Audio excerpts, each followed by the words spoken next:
In the United States of America, we have the right to free speech and to peacefully protest.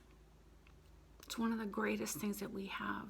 Other people go through tremendous ordeals to come to this country legally and illegally because they want what we have here. It's a blessing and a privilege to live in the United States of America.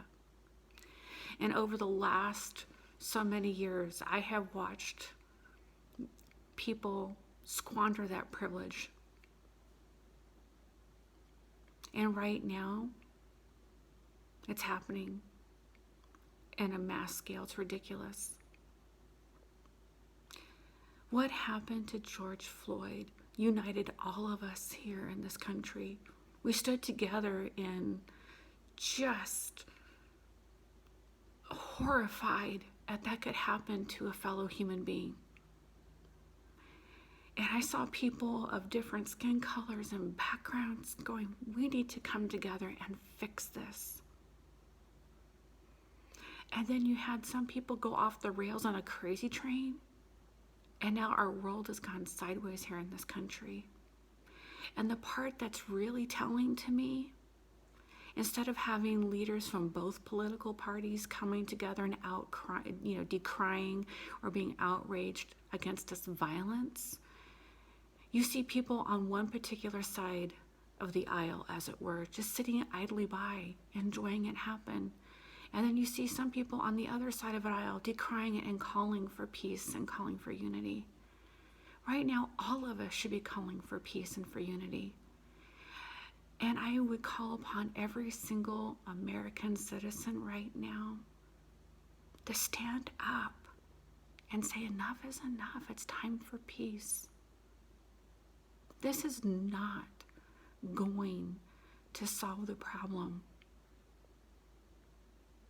of the unjust death of George Floyd.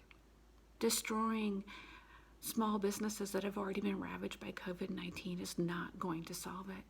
And you jackasses in Hollywood, you want to bail out these thugs that are tearing down buildings and destroying small businesses of minorities and beating people?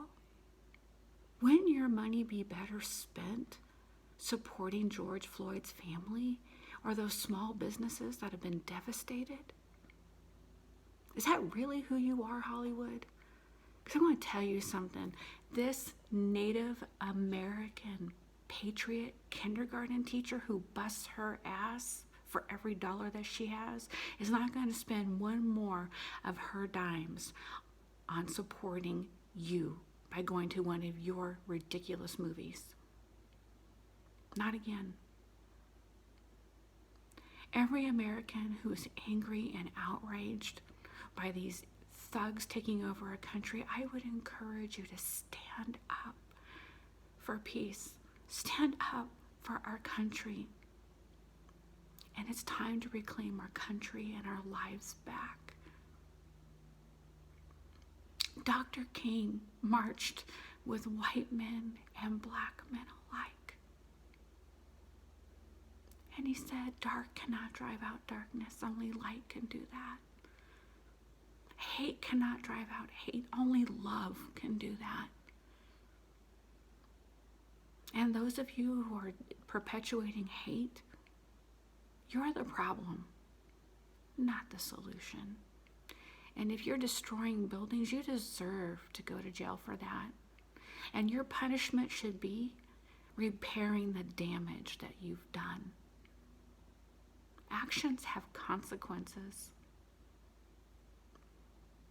And if you're blocking a street and pouncing on a car and beating on it, and that person behind the wheel of the car continues to drive because they're afraid for their life, you dumbasses, what did you think was going to happen?